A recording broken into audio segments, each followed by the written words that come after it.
पौष मास कथा अध्याय 7 पौष।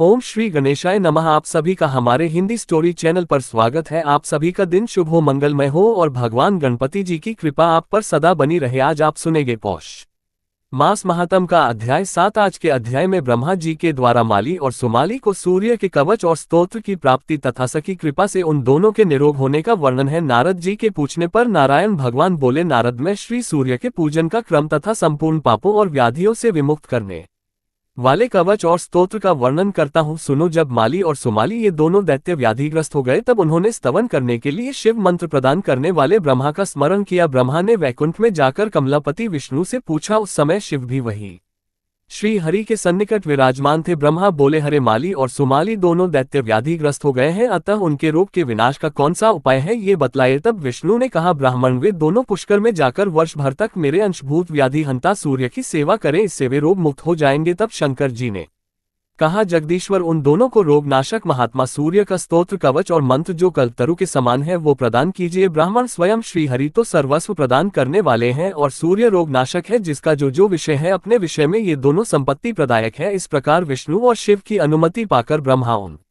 दैत्यों के घर गए। तब दैत्यों ने उन्हें प्रणाम करके कुशल समाचार पूछा और बैठने के लिए आसन दिया। उन दैत्यों का शरीर गल गया था, उसमें से पीप और दुर्गंध निकल रही थी। आहार रहित होने के कारण वे चलने और फिरने में असमर्थ हो गए थे। तब स्वयं दयालु ब्रह्मा ने उन दोनों से कहा, ब्रह्मा जी वो तसो तुम दोनों कवच स्तोत्र और पूजा की विधि का क्रम ग्रहण करके पुष्कर में जाओ और वहां विनम्र भाव से सूर्य का भजन करो। उन दोनों ने कहा, ब्राह्मण किस विधि से और किस मंत्र से हम सूर्य का भजन करें, उनका स्तोत्र कौन सा है और कवच क्या है, वह सब हमें प्रदान कीजिए। तब ब्रह्मा ने कहा, बस वहां त्रिकाल स्नान करके इस मंत्र से भक्ति पूर्वक भास्कर की भली भांति सेवा करने पर तुम लोग निरोग हो जाओगे। वह मंत्र इस प्रकार है, ओम ह्रीम नमो भगवते सूर्याय परमात्मने स्वाहा। इस मंत्र से सावधानतया सूर्य का पूजन करके उन्हें भक्ति पूर्वक 16 उपहार प्रदान करना चाहिए। यही पूरे वर्ष भर तक करना होगा, इससे तुम लोग निश्चय ही रोग मुक्त हो जाओगे। पूर्व काल में अलिया हरण करने के कारण गौतम के शाप से जब इंद्र के शरीर में सहस्त्र भग हो गए थे, उस संकट काल में बृहस्पति जी ने प्रेम पूर्वक पाप युक्त इंद्र को जो कवच दिया था वही अपूर्व सूर्य कवच मैं तुम लोगों को प्रदान करता हूँ। बृहस्पति ने कहा, इंद्र सुनो, मैं उस परम अद्भुत कवच का वर्णन करता हूँ जिसे धारण करके मुनिगण पवित्र होकर भारतवर्ष में जीवन मुक्त हो गए।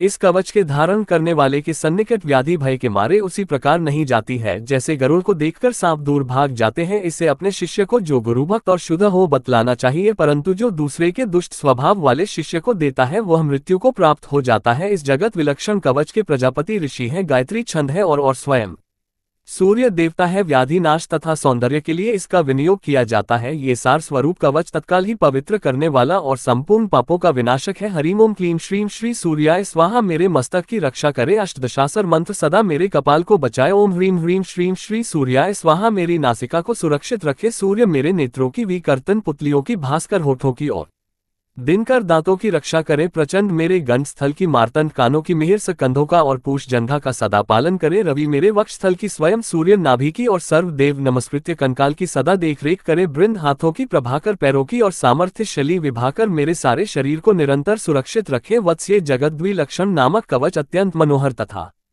त्रिलोकी में परम दुर्लभ है, इसे मैंने तुम्हें बता दिया। पूर्व काल में फस्त ने पुष्कर क्षेत्र में प्रसन्न होकर इसे मनु को दिया था, वही मैं तुम्हें दे रहा हूँ। इससे तुम जिस किसी को मत दे देना। इस कवच की कृपा से तुम्हारा रोग नष्ट हो जाएगा और तुम निरोग तथा श्री संपन्न हो जाओगे, इसमें संशय नहीं है। 1 लाख वर्ष तक अवश्य भोजन से मनुष्य को जो फल मिलता है वह फल निश्चय ही इस कवच के धारण से प्राप्त हो जाता है। इस कवच को जाने बिना जो मूर्ख सूर्य की भक्ति करता है उसे 10 लाख जप करने पर भी मंत्र सिद्धि नहीं प्राप्त होती। ब्रह्मा ने कहा, वत्स इस कवच को धारण करके सूर्य का स्तवन करने पर तुम लोग रोग मुक्त हो जाओगे। ये निश्चित है वत्स, मैंने इस स्तव राज का वर्णन कर दिया। ये गोपनीय से भी परम गोपनीय है। जो नित्य तीनों काल इसका पाठ करता है वह समस्त व्याधियों से मुक्त हो जाता है। उसके अंधापन, कोढ़, दरिद्रता, रोग, शोक, भय और कलह ये सभी विश्वेश्वर श्री सूर्य की कृपा से निश्चय ही नष्ट हो जाते हैं। जो भयंकर कुष्ठ से दुखी अलित अंगों वाला, नेत्रहीन, बड़े बड़े गांव से युक्त, यक्षमा से ग्रस्त, महान शूल रोग से पीड़ित अथवा नाना प्रकार की व्याधियों से युक्त हो, वह भी यदि 1 मास तक हविष्यान भोजन करके इस स्तोत्र का श्रवण करे तो निश्चय ही रोग मुक्त हो जाता है और उसे संपूर्ण तीर्थों में स्नान करने का फल भी प्राप्त हो जाता है। इसमें तनक भी संदेह नहीं, अतः पुत्रों तुम लोग शीघ्र ही पुष्कर में जाओ और वहां सूर्य का भजन करो। यम कहकर ब्रह्मा आनंद पूर्वक अपने भवन को चले गए। इधर वे दोनों दैत्य सूर्य की सेवा करके निरोग हो गए। वत्स नारद, इस प्रकार मैंने तुम्हारे पूछे हुए विघ्नेश्वर के विघ्न का कारण और सर्व विघ्नहर सूर्य कवच और सूर्य स्तव आदि सुना दिए। अब श्री नारायण भगवान ने कहा, एक बार देवराज इंद्र निर्जन वन में एक पुष्पोद्यान में गए थे।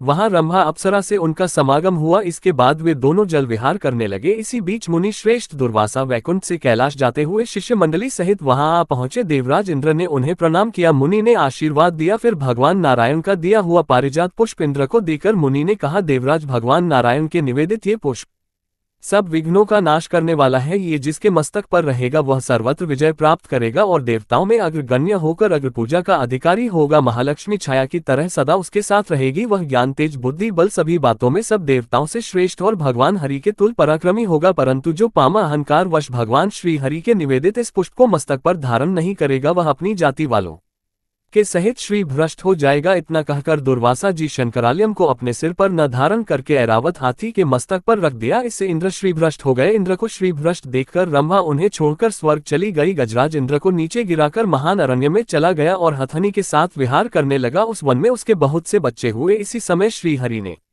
उस हाथी का मस्तक काटकर बालक गणेश के सिर पर लगा दिया। वत्स गजमुख के लगाने का प्रसंग तुमको सुना दिया। इसके श्रवण से पाप नष्ट होते हैं। अब और क्या सुनना चाहते हो सो कहो। तब नारद ने पूछा, प्रभु किस ब्रह्म शाप के कारण वे सभी देवता श्री भ्रष्ट हो गए थे? पुनः किस प्रकार उन्होंने उन जगत जननी कमला को प्राप्त किया? उस समय महेंद्र ने क्या किया? आप उस परम दुर्लभ गोपनीय रहस्य को बताने की कृपा करें। नारायण ने कहा, नारद, जिसकी बुद्धि अत्यंत मंद हो गई थी श्री से भ्रष्ट होने के कारण, जिस पर दीनता छाई हुई थी और जिसका आनंद नष्ट हो गया था, वह इंद्र, गजेंद्र और रंभा से पराभूत होकर अमरावती में गया। मुनि वहां उसने देखा कि उस पुरी में आनंद का नाम निशान नहीं है। वह दीनता से ग्रस्त, बंधुओं से हीन और शत्रु वर्गों से खचाखच भर गई है। तब दूत के मुख से सारा वृतांत सुनकर वह गुरु बृहस्पति के घर गया और फिर गुरु तथा देवगणों के साथ वह ब्रह्मा की सभा में जा पहुंचा। वहां जाकर देवताओं सहित इंद्र ने तथा बृहस्पति ने ब्रह्मा को नमस्कार किया और भक्ति भाव सहित वेद विधि के अनुसार स्तोत्र के द्वारा उनकी स्तुति की। इसके बाद बृहस्पति ने प्रजापति ब्रह्मा से सारा वृतांत कह सुनाया। उसे सुनकर ब्रह्मा ने नीचे मुख करके कहना आरंभ किया। ब्रह्मा बोले, देवेंद्र, तुम मेरे प्रभ पौत्र हो और श्री संपन्न होने से सदा प्रज्वलित होते रहते हो, किंतु राजन लक्ष्मी के समान सुंदरी सची के पति होने पर भी तुम आचरण भ्रष्ट हो जाते हो। जो आचरण भ्रष्ट होता है उसे लक्ष्मी अथवा यश की प्राप्ति कहाँ से हो सकती है? वह पापी तो सदा सभी स्वभाव में निंदा का विषय बना रहता है। रभा ने तुम्हें हद बुद्धि बना दिया था। इसी कारण तुमने दुर्वासा द्वारा दिए गए श्रीहरि के नैवेद्य को गजराज के मस्तक पर डाल दिया। इस समय सबके द्वारा भोगी जाने वाली वह रंभा कहाँ है और श्री से भ्रष्ट हुए तुम कहाँ हो, जिसके कारण तुम्हें लक्ष्मी से रहित होना पड़ा? वह रंभा भी तुम्हें क्षण भर में ही त्याग कर चली गई, क्योंकि वैश्या चंचला होती है। वह धनवानों को ही पसंद करती है, निर्धनों को नहीं। तथा चीन प्रेमी का तिरस्कार करके नए नए नायकों को खोजती रहती है। परंतु वत्स जो बीत गया वह तो चला ही गया, क्योंकि बीता हुआ पुनः वापस नहीं आता। अब तुम लक्ष्मी की प्राप्ति के लिए भक्ति पूर्वक नारायण का भजन करो। इतना कहकर नारायण परायण ब्रह्मा ने इंद्र को जगत श्रेष्ठा नारायण का स्तोत्र, कवच और मंत्र दिया। तब इंद्र देवताओं तथा गुरु के साथ पुष्कर में जाकर अपने अभिव्यंजना रहकर लक्ष्मी की प्राप्ति के हेतु उन्होंने लक्ष्मीपति की सेवा की। तब श्रीहरि ने प्रकट होकर इंद्र को मनोवांछित वर तथा लक्ष्मी का स्तोत्र, कवच और ऐश्वर्य वर्धक मंत्र प्रदान किया। मुने ये सब देकर श्रीहरि तो वैकुंठ को चले गए और इंद्र क्षीर सागर पर पहुंचे। वहां उन्होंने कवच धारण कर स्तोत्र के द्वारा स्तवन करके लक्ष्मी को प्राप्त किया। इसके बाद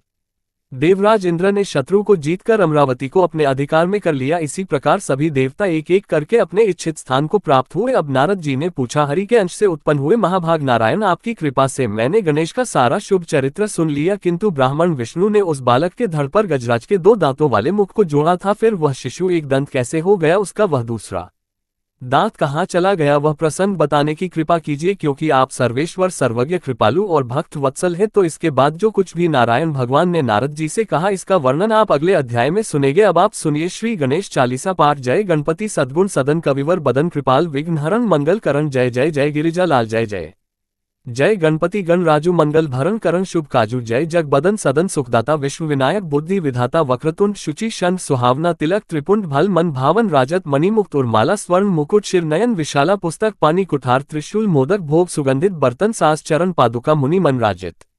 धन शिव सुवन सदन भ्राता गौरी लालन विश्व विख्यात रेती से तव चव सुधारी मोशक वाहन सोहत द्वारे कहो जन्म शुभ कथा तुम्हारी अति शुचि पावन मंगलकारी। एक समय गिरिराज कुमारी पुत्र हेतु तप की कीन्हा भारी भयो यज्ञ जब पूर्ण अनुपा तब पहुँचो तुम धरी द्विज रूपा अतिथि जान के गौरी सुखारी बहुविधि सेवा करी तुम्हारी अति प्रसन्न हवे तुम वर दीन्हा मात पुत्र हित जो तप कीन्हा मिलही पुत्र तुही बुद्धि विशाला बिना गर्भ धारण यही काला गणनायक गुण ज्ञान निधन ना पूजित प्रथम रूप भगवाना अस कही अंतर ध्यान रूप होवे पालना पर बालक स्वरूप होवे बनी शिशु रुदन जब ही तुम ठाना लखी मुख सुख नहीं गौरी समाना सकल मगन सुख मंगल गा वही नावती सुरन सुमन वर्ष वही शंभु उमा बहु दान लुटा वही सुर मुनि जत सुत देखन आव लखी आनंद मंगल साजा देखन भी आए शनि राजा निज अवगुण गुण शनि मन माही बालक देखन चाहत नाही गिरजा कछु मन भेद बढ़ियो उत्सव मोरन शनि तुही भायो कहत लगी शनि मन सक उच्चाई का कर हो शिशु मुही दिखाई नहीं विश्वास उमा और भय हो शनि सो बालक देखन कय पद तही शनि दृक्कोण प्रकाशा बालक सिर उड़ गयो आकाशा गिरजा गिरी विकल हवि धरनी सो दुख दशा गयो नहीं वर्णी हाहाकार मच कैलाशा शन की होल की सुत को नाशा तुरत गरुड़ चढ़ी विष्णु सिधायो काट चक सो गज सिर लाए बालक की धर ऊपर धारियो प्राण मंत्र पर शंकर दारियो नाम गणेश शंभु तब कीन है प्रथम पूज बुद्धि निधि व दीन है बुद्धि परीक्षा जब शिव कीन्हा पृथ्वी कर प्रदक्षिणा लिहा चले शदानंद भर्म भुलाए रच बैठ तुम बुद्धि उपाय चरण मातु पितु के धर लीन है तिनके साथ प्रदक्षिणा कीन है धन गणेश कहे शिव ही हर्षते सुरन सुमन बहु बरसे तुम्हारी महिमा बुद्धि बढ़ई शेष सहस मुख सके न गाय में मतिहीन मलिन दुख हारी करहु कौन विधि विनय तुम्हारी भजता राम सुंदर प्रभु दासा जग प्रयाग कखरा दुर्वासा। अब प्रभु दया दीना पर की जपनी शक्ति भक्ति कुछ दीज श्री गणेश ये चालीसा पाठ करी कर ध्यान नित नव मंगल ग्रह बसी लहे जगत सम्मान संबंध अपने सहस्त्र दश ऋषि पंचमी दिनेश पूर्ण चालीसा भयो मंगल मूर्ति गणेश श्री गणेश चालीसा समाप्त होती है प्रेम से बोलिए भगवान श्री गणेश की जय। आपको ये कथा अच्छी लगी तो वीडियो को लाइक कीजिएगा शेयर कीजिएगा कमेंट में भगवान गणेश की जय लिखिए और हमारे हिंदी स्टोरी चैनल को भी सब्सक्राइब कीजिएगा। ओम श्री गणेशाय नमः।